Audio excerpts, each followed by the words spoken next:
தினமும் தையட்டில மாபெரும் மக்கள் அமைப்புகள் கட்சி ரீதியான அமைப்புகள் என்று முன்னெப்போதும் இல்லாத அளவுக்கு இப்ப இந்த தையட்டு விகாரை சம்பந்தமாக மக்களுடைய ஆதரவு அதிகரிச்ச பண்ணவே இருக்கு.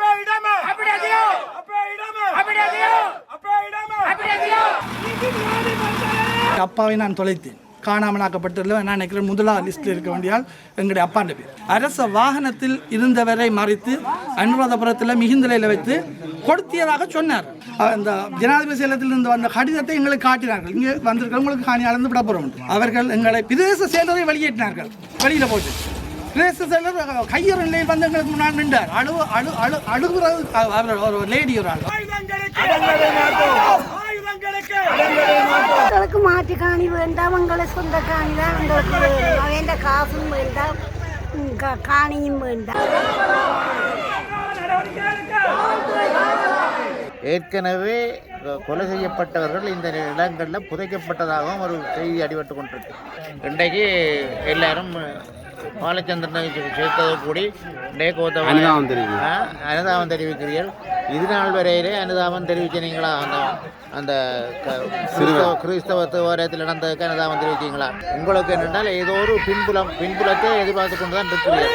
கடைசியாக இன்றைக்கு அனுரா என்னத்தை செய்தார்? இங்கே இதையும் கிளிக்கவும் இல்லை, ஒன்றும் செய்யவும் இல்லை. போராட்டத்திற்கு எதிரான தன்னுடைய நிலைப்பாட்டை காட்டினவர் யாருன்னு பாத்தீங்கன்னா அர்ச்சுனா ராமநாதன் தான். கட்டால அடிச்சிருக்கிறார். அவர் இப்ப வைத்தியசாலையில் அனுமதிக்கப்பட்டிருக்கிறார். அந்த வகையில அது ஒரு அந்த விடயம் போலீசாருக்கு தெரியப்பட்டு உண்மையிலே விசாரணைகள் ஆரம்பிக்கப்பட்டிருக்கு.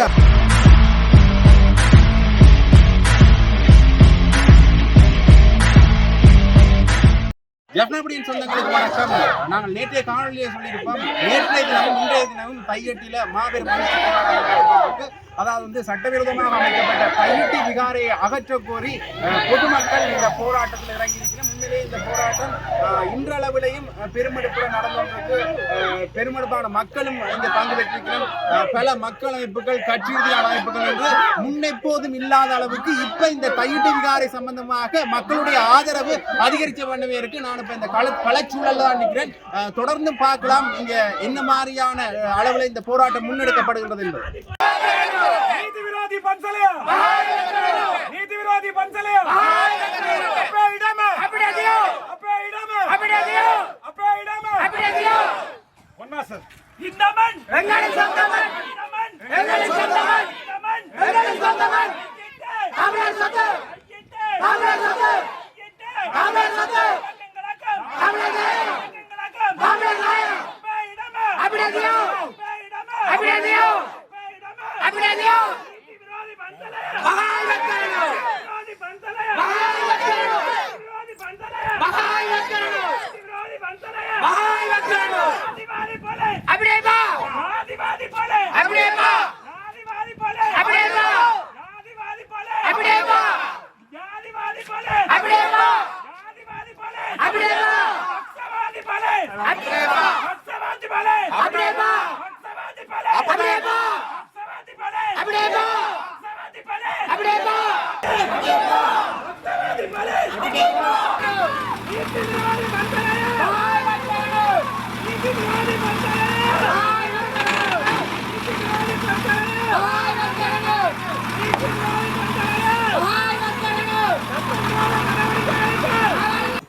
காணிக்காரர்கிட்ட தாங்க நாங்கள் கும்பிடுறோம். நாங்கள் வேணுமெண்டா ஒரு பிள்ளையாரை வச்சுட்டு பிள்ளையாரை கும்பிடுவோம். இப்போ பிள்ளையார் கிடைக்கிற தேங்காய் உண்டு நாங்கள்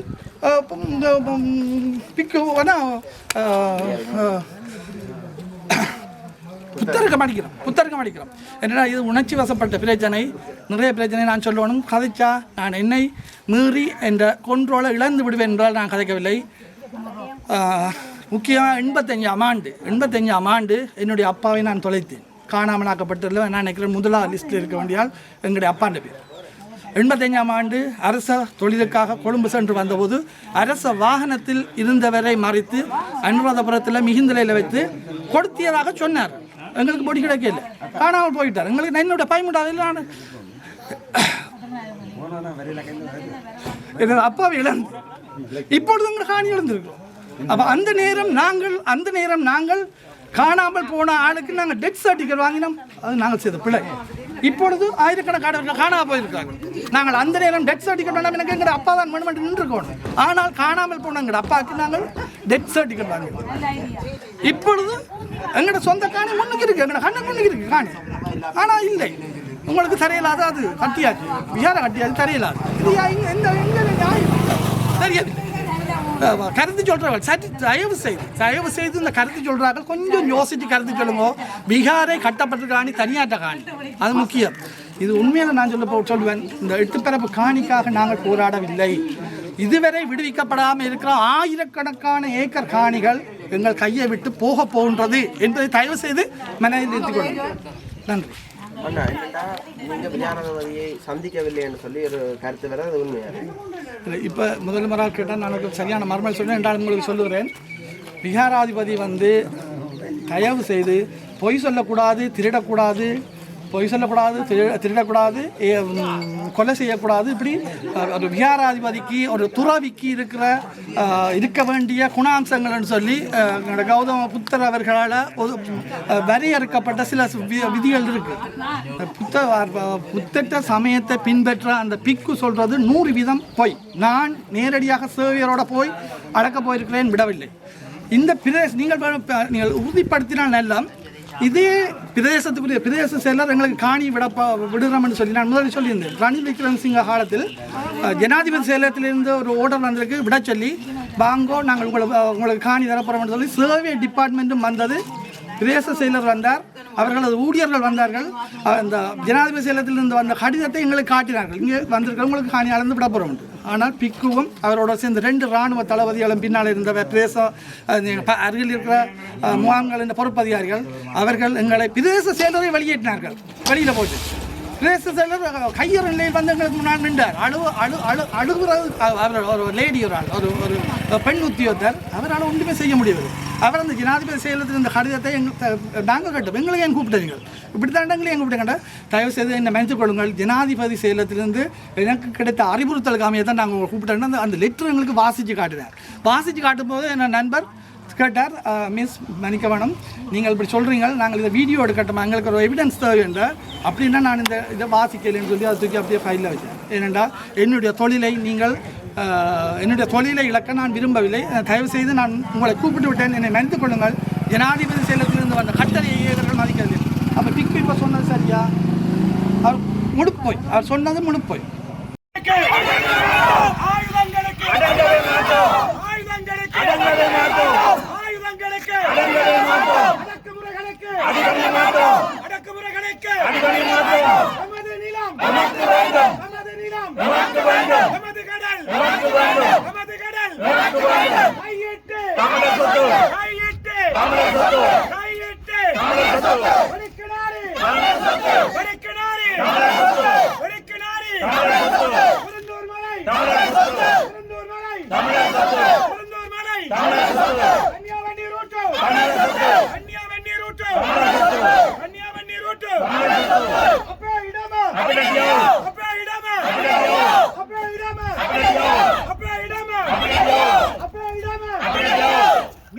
காணிகளும் இங்கே இருக்காம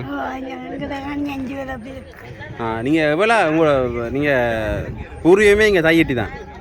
இல்லை, நாங்கள் கல்யாணம் செய்தது தையட்டி, இங்கே தான் இருக்கிறோம். இதுக்கெல்லாம் 5 பேர் காணி பக்கத்தில். இந்த உண்மையிலேயே இன்னும் பல வருடங்களாக இன்னும் விடுவிக்கப்படாமே இந்த காணி இருக்குது. இதுக்கு மாற்று காணி தாரன்னு சொல்லினா உங்களோட அபிப்பிராயம் எப்படி இருக்கமா? எங்களுக்கு மாற்று காணி வேண்டாம், எங்களை சொந்த காணி தான் எங்களுக்கு வேணும். அவன் காசும் வேண்டாம், காணியும் வேண்டாம், எங்களுக்கு எங்களோட காணி தான் வேணும். அடுத்த வேண்ட காணிக்கு எங்களுக்கு தேவையில்லை. நாங்கள் வச்ச பயிர் பட்டாணி எல்லாத்தையும் அழித்து, வீடு வாசல் எல்லாம் அழித்து, நாங்கள் இப்போ 18வது வீட்டில் இருக்கிறோம் வாடகைக்கு. வாடகை வீட்டில் போய் இருக்கிறீங்க? இதே ஏரியாவுக்கு இருக்கிறீங்களா? இல்லை, நாங்கள் 7ஆலையில் இருக்கிறோம். உண்மையில உங்களோட இந்த இப்போ இந்த காணி விடுவிக்கப்படுமா இருந்தால் உங்களோட இந்த நடைமுறை வாழ்க்கை உங்களுக்கு இலகுவாக இருக்குமென்னு யோசிக்கிறீங்களா? அதாவது இப்போ நீங்கள் வாடகை வீடுகள் மாறி கொண்டிருக்கிறீங்க, இப்போ இந்த குறிப்பிட்ட காணிகள் விடுபட்டுதுன்னா உங்களோட நடைமுறை வாழ்க்கைக்கு அது கொஞ்சம் ஈஸியாக இருக்கும் அப்படி யோசிக்கிறீங்க. அடுத்தமா இன்னும் சில காணிகள் ஆக்கிரமிக்கப்பட உள்ளதான தகவல் வந்திருக்கு. தேவைக்கு 150 பேரப்ப அவைக்கு இருக்கண்டு சொல்லி ஆனால் அவ சங்கட காணிக்க 10 வாரம் போட்டுட்டு நாளுக்கு சேர்ந்து இங்கே கொண்டு வந்து மறைவாகத்தான் இதை கட்டி முடிச்சுட்டு திறப்பு விழா செய்கிறவன். ஆனால் எங்களுக்கு கொஞ்சம் தெரியாது, நாங்கள் சூழலங்களில் இருக்கிறதுக்கு தெரியாது. அப்போ பக்கங்களில் உள்ளவ பயத்தில் அதை சொல்லாமல் இருந்திருக்கலாம். அடுத்தமா இந்த காணி விஷயம் உங்களுக்கு தெரிய வந்தோன்னு உங்களோட மனநிலை எப்படி இருந்தோம்? உண்மையிலேயே இது மறைமுகமாக கட்டப்பட்ட ஒரு விடயம் தான் சொல்லினோம். அதாவது வந்து இந்த மக்களுக்கே தெரியப்படாமல் தான் இந்த காணி இருந்து ஆக்கிரமிக்கப்பட்டது. உண்மையிலேயே உங்களோட காணி ஆக்கிரமிக்கப்பட்டு அது விகாரைக்குரிய பகுதிக்கு வந்துட்டு தகவல் உங்களுக்கு கிடைச்ச அப்புறம் உங்களோட மனநிலை எப்படி இருந்தோம்? எங்களுக்கு மனநிலை பாதிக்கப்பட்டு தான் இருந்தது. நாங்கள் ஆம்பளையார் உதவி இல்லை, பொம்பளையார். அப்போ அதில் எங்களுக்கு மனநிலை இதுதான். எங்களோட சொந்த காணியில் இருந்தால் நாங்கள் என்னமா இருப்போம் என்ற யோசனை இருக்குது. இப்போ உங்களுக்கு ஆசையாக இருக்கா? அப்போ உங்களோட நிலையத்தை போய் பார்க்கணும்? உங்களுக்கு பார்க்க ஆசையாக இருக்குது. என்ன பழைய ஞாபகங்கள் எல்லாத்தையும் மீட்டு உண்மையிலே அதை எல்லாம் பிடிக்க இல்லாமல் கூட கூட கூட்டி அடைச்சி வச்சிருக்கணும். அங்கே காணியையும் எங்களோட காணியோட சேர்த்து அடைச்சி வச்சு வெள்ளையில் கண்டுபிடிக்கிறேன் கஷ்டமா இருக்கும். கஷ்டம். நானும் இடம் தெரியும். நான் முதல் வந்து பார்த்த பொழுது நாங்கள் இல்லைக்கு போட்ட டேடியாக இருந்தது. இப்போவே ஒரே மட்டமாக்கி வச்சிருக்கணும். அப்போ இப்போ இல்லை பிடிக்கிறதும் கொஞ்சம் கஷ்டமாக இருக்கு. இதை நீங்கள் என்னடமா பார்க்குறீங்க? இப்போ இந்த ஆக்கிரமிப்பை இது ஏதோ உங்களுக்கு தெரியாமல் உங்களோட நிலம் ஆக்கிரமிக்கப்பட்டிருக்கு, அதையும் மீண்டும் விடுவதற்கும் இப்போ பெரிய ஒரு ஆர்ப்பாட்டம் நடக்குது. எங்கள் நிலத்தை எடுக்கவே எங்களுக்கு ஆர்ப்பாட்டம் செஞ்சால் நாங்கள் எங்கள் நிலத்தை எடுக்கிற ஒரு சூழ்நிலை இருக்குது. அப்போ இதை நீங்கள் எப்படி அம்மா பார்க்குறீங்க? உண்மையிலேயே இது அதை போய் அதே இடத்துலவே நாங்கள் நடாத்த காணியை பிடிச்சி கோயில் கட்டினா விடுவினமோ இல்லைத்தானே. அப்போ கொழும்புல வீடுகள் கட்டி கோயில்கள் கட்டி இருக்கணும், அதுக்கு முறை ஒன்று கேட்கணும். அதுவே சொந்த செலவில் கட்டி போட்டு சொந்த காணியில் இருக்கணும். அதுக்கும் இதுக்கும் வித்தியாசம் தானே. நாங்கள் சொன்ன வலிக்கிட்டு போய் வீடு வாசல் இழந்து பொருள் வந்தம் எல்லாம் விளாண்டு தனியத்தான் இருக்கலாம். அப்போ இதே அரசாங்கம் இப்படி செய்யும்ன்றா நாங்கள் எதிர்பார்க்கல. அதே மனநிலையை சந்தோஷமாக கையளிக்க வேணும். அது காணி உங்களுக்கு மீண்டும் பெற வேணும். எங்களுக்கு காசும் வேண்டாம், காணியும் வேண்டாம். இப்போ சில பேர் காசு பற்றி ஓமண்டாலும் நான் விட மாட்டேன். எனக்கு அந்த என்ன சொல்லுங்க தம்பி, எங்களோட காணியை நாங்கள் அங்கே ஊரில் விற்று போட்டு வந்து வாங்கினாங்க. 85ஆம் ஆண்டு வேண்டினாங்க. 85ஆம் ஆண்டு வேண்டி நிம்மதியாக இருக்கே இல்லை. நாங்கள் ஓடுபட்டு தான் தெரிஞ்சவர் இருக்கிறவ இருந்திருந்தா இவ சிறப்பினாங்க எங்களை. நீங்கள் அந்த காணி ஒரு பெருமதியாக காசாக பார்க்கல, உங்களோட பாச போராட்டமாக பார்க்கல. கிட்டத்தட்ட உங்களோட பிள்ளை காணாம போனால் அப்படி இருக்குமோ அதே மாதிரி தான் இந்த காணியை நான் பார்க்கணும். உங்களோட சொந்தக்காரர் மாதிரி தான் இந்த சொந்த காணியையும் பார்க்குறீங்க. கட்டாயம் உங்களுக்கு நீ காசோ மாட்டு காணியோ தேவை வேண்டாம். எங்களுக்கு அது வேண்டாம். எங்களுக்கு சொந்த காணி தான் வேணும்.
పంచలయ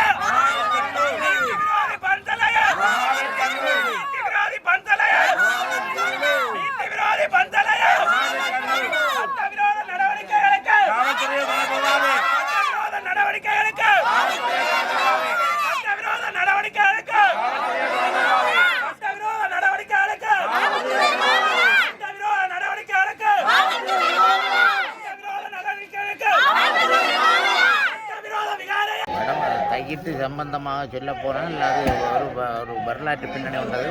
ஏற்கனவே இந்த தையிட்டி இந்த போராட்டம் வந்து இராணுவம் முன்னேறின நேரத்தில் மக்கள் கலைக்கப்பட்டார்கள். அங்கேருந்து கலைக்கப்பட்ட மக்கள் கடைசியாக 90 கால பகுதியில் கலைக்கப்பட்ட அப்புறம் இங்கே உள்ள இராணுவம் அதை தான் எடுத்துக்கொண்டு தக்க வச்சு கொண்டு பிற்காலத்தில் அது தங்களுக்குரிய நிலமாக மாற்றப்பட்டது. ஆனால் இது எந்தவித சட்டங்களுக்கும் எந்தவித நியாயாதிக்கங்களுக்கும் உட்பட இல்லை. காரணம் என்னென்னால் ஒரு பிரதேச சபை இல்லாட்டில் ஏதாவது ஒரு சபையின் சட்டத்திட்டத்துக்கெல்லாம் இவையின் செயற்பாடு இருக்கணும். இன்றைக்கு வந்த ஜனாதிபதி கூடி சட்டத்தை நான் கையில் எடுத்துட்டேன், சட்டத்தின்படி தான் நடப்பேன், எங்களுக்கு மத பிரச்சனை இல்லை, எங்களுக்கு சாதி பிரச்சனை இல்லை, சமம் இல்லை, எந்த இனவாதம் எங்களுக்கு இல்லை என்று சொல்லி போட்டு இன்றைக்கு என்னடாண்டு சொன்னால் இன்றைக்கு அதை விகாரையை கட்டி வச்சு கொண்டிருக்கிறேன். இந்த விகாரை இங்கே எந்த சிங்கள மக்களும் இங்கே குடி வந்து இருக்கவும் இல்லை, இருக்க போகிறதும் இல்லை. இன்றைக்கு பல இடங்களில் வந்து இப்படியே ஆக்கிரமித்து கொண்டு இருக்கிறார். குறிப்பாக நாகர்கோவில் போன்ற இடங்கள் எல்லாம். இதுக்குள்ள இன்னொரு தகவல் வருது. ஏற்கனவே கொலை செய்யப்பட்டவர்கள் இந்த நிலங்களில் புதைக்கப்பட்டதாகவும் ஒரு செய்தி அடிபட்டு கொண்டிருக்கு. எந்த விதத்தில் உண்மை எந்த விதத்தில் பொய் என்று எங்களால் நிரூபிக்க முடியாது கிடக்கு. விகாரம் அமைக்கப்படுவதற்கான காரணமே இந்த மனித புதைக்குழிகளை மறைப்பதற்கு தான் என்ற ஒரு கருத்தியலும் காணப்படுது. நிச்சயமாக அது இருக்குது. ஏற்கனவே இந்த அனலதீவு நெடுந்தீவுகள் எல்லாம் விலை போயிட்டு சீனாக்காரன். நீ சீனாக்காரன் விற்கிறதுக்கு நீ ஆறாள், என்னுடைய தமிழ் மண்ணை விற்கிறதுக்கு நீங்கள் ஆறாக்கள்.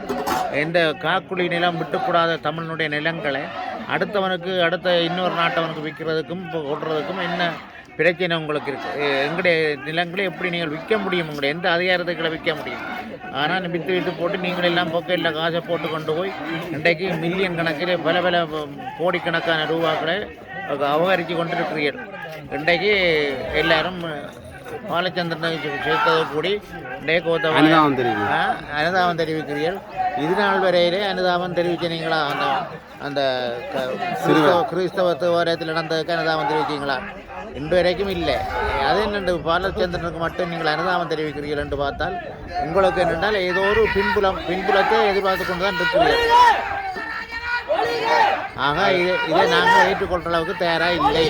அடுத்த ஐயா, முன்னைய காலகட்டங்களில் சரத் வீரசேகர உதயகமின்ல போன்ற சிங்கள அரசியல்வாதிகள்லாம் இந்த இனவாத கருத்துக்களை விதைப்பார்கள், விகாரை அகற்ற முடியாது. ஆனால் இப்போ தமிழ் பாராளுமன்ற உறுப்பினர்கள் சில பேரே இந்த விகாரை அகற்றக்கூடாது என்ற நிலைப்பாட்டில் இருக்கிறாங்க. அது அதுவும் மனோநிலை பாதிக்கப்பட்டவர்களால் சில கொண்டு வர முடியும். அதை மனோநிலை பாதிக்கப்பட்டவர்களால் சொல்ல முடியும். காரணம் என்னென்னா என்னுடைய நிலம், என்னுடைய வாழ்க்கை, என்னுடைய வளம் எல்லாத்தையும் அடுத்தவனுக்கு வித்து போட்டு போறதுக்காக இருக்கிற சில மனோநிலை பாதிக்கப்பட்ட அப்படியான பாராளுமன்ற உறுப்பினர்களுக்கு இந்த மக்கள் மண் சார்ந்த அனுபவம் போதாமை என்று நினைக்கிறீங்களா? அதில் இவர்களுக்கு அரசியலே தெரியாது. நிச்சயமாக என்னென்றால் அரசியலே தெரியாது. இவர்கள் ஒவ்வொரு காலம் வந்து என்னென்ன துன்பத்தை அனுபவிச்சார் நாங்கள் பார்த்தோம். இவர்களால் எந்த இதையும் நியாயப்படுத்த முடிகிறது தயாராக இல்லை, நியாயப்படுத்த முடியாது. என்ற தலைவர் சொன்னார், தவறுகள் திருத்தப்பட வேணும், தவறுகள் நடக்கிறது சர்வதாரணம், அதை திருத்தப்படணும், நியாயப்படுத்தப்படக்கூடாது. அந்த தலைவருடைய கருத்துக்களை கூட நீங்கள் இவர்களை ஏற்றுக்கொள்கிற அளவுக்கு அந்த தலைவற்ற சித்தாந்தங்களை தத்துவங்களை இவர்களால் ஏற்றுக்கொள்ள முடியாத அளவுக்கு கிடக்கு. அப்படியானவர்கள் இன்றைக்கு வந்து நாங்கள்லாம் தமிழரை பாதுகாக்கிறோம், நாங்கள்லாம் தமிழர் பூர்வீக நிலங்களை பாதுகாக்க போகிறோம் என்று சொல்கிறதெல்லாம் ஒரு பம்மாத்து. குறிப்பிட்ட அந்த பாராளுமன்ற உறுப்பினர் அர்ச்சுனா ராமநாதன் அவர்களுக்கு இன்றைய வரைக்குமே இந்த இளைஞர்களுடைய ஆதரவு இருக்கு. அப்ப அவருடைய இந்த கருத்தியல் இந்த இளைஞர்களை மடைமாற்றம் செய்கிற ஒரு செயற்பாடா இருக்கும்ன்றதை நீங்க நம்புறீங்களா? என்னென்னு சொன்னால் இன்றைக்கு இளைஞர்களுக்கு எந்த விதமான முற்றுமுழுதான அறிவுகளை போதிக்க மறந்து விட்டார்கள் இவர்கள். அதுபோல தான் உள்ளதை சொல்ல முடியும். காரணம் என்னென்னு சொன்னால் இன்றைக்கு வந்து அனுராவுடன் எல்லாரும் நிற்கணும். அதில் என்ன தெரிஞ்சவர்கள் கூடிய எல்லாம் அனுராவோட நிற்கிறார்கள். கடைசியாக இன்றைக்கு அனுரா என்னத்தை செய்தார்? இங்கே இதையும் கிழிக்கவும் இல்லை, ஒன்றும் செய்யவும் இல்லை, எல்லாம் ஆறப்போட்டதாக போச்சு. ஆறுன கஞ்சி பழங்கஞ்சி, மறுக்கப்பட்ட நீதி, அதாவது ஒப்பேற்ற முடியாத நீதி சரி என்றும் சொல்லுகிறார்கள். அப்போ அந்த தானே இங்கே நடந்து கொண்டிருக்கு, வேறு ஒன்றும் இல்லை. இது தமிழர்களுடைய பூர்வீக நிலங்களில் ஆக்கிரமிப்பு செய்கிறது பெரிய பிள்ளை. வடுக்கனாரி போன்ற அந்த அந்த கோவில்கள் இதுகள் எல்லாத்தையும் விட்டு போட்டு தான் சரவணவான் விட்டு ஓட்டினவர். அவர் ஓட்டத்தின் தன்மை புரிஞ்சிருக்க வேணும். இன்னும் அவர்கள் புரிஞ்சு கொள்ள முடியாத நிலையிலே இருக்கிறார்கள். போதாக்குறைக்கு தவறுகளை நியாயப்படுத்த தெரிஞ்சிருக்கிறது இவர்களுக்கு. இவர்களுக்கு தவறுதான் நியாயப்படுத்த முடியுமே ஒழிய உண்மை வழி கொண்டு முடியாத உள்ளவரிடம். ஆனால் சில பௌத்த மதகுருமார்கள் மற்றும் சிங்கள தரப்பட்ட இருந்தும் இது ஒரு தமிழர் பகுதியில் இப்படி ஒரு விகாரை கட்டினது தவறு என்ற நிலைப்பாடு இப்போ வந்திருக்கு. இதை இந்த போராட்டத்தில் ஒரு வெற்றியா நீங்க பாக்குறீங்களா? நிச்சயமா ஏனென்றால் நயனாதீவில் உள்ள விகாராதிபதி சொல்லியிருக்கிறார், இது இவன் ஆதிக்கத்துக்கும் இல்லை, ஆட்சி ஆதிக்கத்துக்கும் இல்லை, தமிழர்களுடைய பூர்வீக நிலங்களை அபகரிக்கிற நோக்கம், இது தங்களுடைய பதவிக்கும் சோபவங்களுக்குமாக அந்த தமிழர் நிலங்களை கபளீகரம் நோக்கம்தான் இவர் என்று சொல்கிறார். அதிலேருந்து அவர்களே நியாயப்படுத்தல, நாங்கள் இதுக்கு மேலே என்ன கதைக்க முடியும்? அவர்களே சொல்கிறார்கள், இது சிங்களவர்களுடைய இடம் இல்லை, சிங்களவர் வாழவும் இல்லை, சிங்களவர் இருக்கவும் இல்லை, சிங்களவர் இருக்கிறக்கூடிய வளங்களும் இங்கே இல்லை. ஏற்கனவே தமிழர்கள் இருந்த பூமியில் இன்றைக்கு இவர்கள் அதிகாரம் செலுத்துறதெல்லாம் ஒரு முற்றுமுழுதான ஏற்றுக்கொள்ள முடியாத சில உண்மைகள். அடுத்த ஐயா இப்போ சில சிங்கள அரசியல்வாதிகள் உண்மையிலேயே இந்த நீங்கள் சொன்ன மாதிரி இந்த நாமல் ராஜபக்ச அவர்கள் இந்த தலைவருடைய மகன் பாலச்சந்திரன் அவருக்கு அனுதாபம் தெரிவித்ததிலிருந்து இந்த வடக்கு மக்களின் வாக்குகளை பெற்றுக்கொள்றதுக்காக, உள்ளூராட்சி தேர்தலில் வாக்குகளை பெற்றுக்கொள்றதுக்காகத்தான் இந்த விடுதலை புலிகள் அமைப்பின் மேலேயும் அது மட்டும் இல்லாமல் தமிழ் மக்கள் மேலேயும் கரிசனை கொள்ற ஒரு சூழ்நிலை ஒன்று இப்போ சிங்கள அரசியல்வாதிட்ட வந்திருக்கு. அதற்கான காரணம் இதுதான் நீங்க பார்க்கணும். ஏண்டா இப்போ பெருமெடுப்பில் வடக்கு கிழக்கு மக்களின் வாக்கள் சிங்கள பழைய கட்சிகளுக்கு குறைஞ்சிருக்கு. இது ஒரு நாடகம் தான். நாடக விஷயம் பெறப்படாது, நாளைய உலகம் நாடக விஷயம் கூட வராது, நாளைய உலகம் பெறப்படாதுன்ற ஒரு பாடம் வெளியே இருக்கு. ஆக இப்போ நாடக விஷயம் தான் போட்டு கொண்டிருக்கிறார்கள். இவர்களெல்லாம் நாங்கள் முட்டாளர்கள், படிக்க இல்லை என்று. இவர்கள் மேற்கு வங்கத்திலேருந்து தான் வந்தவர்கள். இவர்கள் மேற்கு வங்கத்திலேருந்து வந்த ஆரியர்கள்லாம் இவர்கள். இன்றைக்கு நியாயத்தை கடைப்பிடிக்கிறதுக்கு வந்திருக்கிறார்கள். இவர்கள் பூர்வீகமாக இவர்கள் தமிழினங்களை ஆக்கிரமித்தவர்களும் இல்லை, தமிழினத்தில் இருந்தவர்களும் இல்லை. தமிழருக்குரிய இடம்தான், தமிழர்கள் இருந்த இடம். இப்போ ஒரு 10 ஏக்கர் காணி இருந்தால் ஒரு 10 பேரை வாரார் ஒரு முதலாளி இந்த காணியை இடம் வேணுமென்று என்னோடனே அவர் தனக்கு விரும்பின இடத்தை தான் பிடிப்பார். அதே மாதிரி தமிழர்கள் இருந்த இடங்கள் எல்லாம் வளம் மிகுந்த இடங்கள். அதனால தான் இன்றைய சிங்கள மக்கள் அந்த தமிழருடைய நிலங்களை கபலீகரம் செய்கிற நோக்கத்தில் எல்லாத்தையும் எடுக்கிறார்கள்.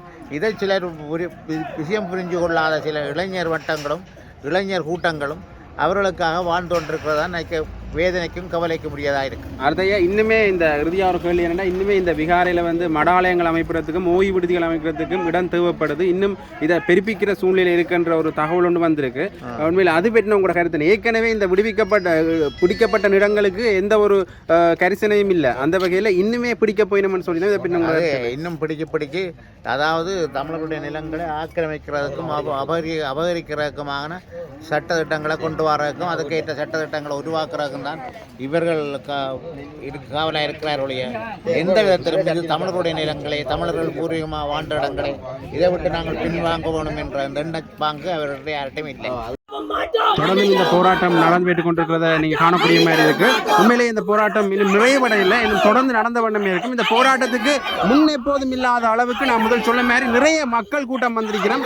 ஆதரவும் அதிகரித்து காணப்படுறது. பல மக்கள் அமைப்புகள், சிவில் அமைப்புகள், அது மட்டும் இல்லாமல் அரசியல் கட்சிகள் உட்பட பல ஆதரவுகள் கிட்டிய வண்ணம் இருக்கு. அந்த வகையில் அதாவது இந்த போராட்டத்திற்கு எதிரான தன்னுடைய நிலைப்பாட்டை காட்டினவர் யாருன்னு பார்த்தீங்கன்னா அர்ச்சுனா ராமநாதன் தான், தமிழர் தரப்பில் இருந்து. அந்த வகையில் அவர் இன்று வருவாரா என்கின்ற எதிர்பார்ப்பு இருந்தது. ஆனால் நேற்றைய தினம் நடந்த ஒரு சம்பவம் காரணமாக அவர் இங்கே வர முடியாத சூழ்நிலை இருக்கு நினைக்கிறேன். ஏனென்றா ஒரு ஹோட்டல் ஒன்றில் அவர் உணவருந்த சென்ற போது அங்கு இருந்த நபர்களோடு ஏற்பட்ட வாய் தகராறு காரணமாக அந்த குறிப்பிட்ட நபரை அவர் தட்டால் அடிச்சிருக்கிறார். அவர் இப்போ வைத்தியசாலையில் அனுமதிக்கப்பட்டிருக்கிறார். அந்த வகையில் அது ஒரு அந்த விடயம் போலீசாருக்கு தெரியப்பட்டு உண்மையிலே விசாரணைகள் ஆரம்பிக்கப்பட்டிருக்கு. அதன் காரணத்தினால அவர் இங்கே வர முடியாத சூழ்நிலை ஏற்பட்டிருக்கலாம் என்று நினைக்கிறேன். உண்மையிலேயே தொடர்ந்தும் இந்த போராட்டம் நடைபெற இருக்கின்றது. இன்னும் முடியல. இன்னும் நிறைய ஆதரவாளர்கள், அரசியல் கட்சி பிரமுகர்களை எதிர்பார்த்த வண்ணமே இருக்குது இந்த போராட்டம். குறிப்பாக இன்னும் இன்றைய மாலை பொழுது வரையும் இந்த போராட்டம் நடைபெறும். இந்த காணொலியை சேர்த்து தொடர்ந்துமே நாங்கள் இது தொடர்பான தகவல்களை இணைக்கிறது காத்திருக்கிறோம். நீங்கள் தொடர்ந்து ஜெஃப்னா அப்படியே உடனே நன்றி.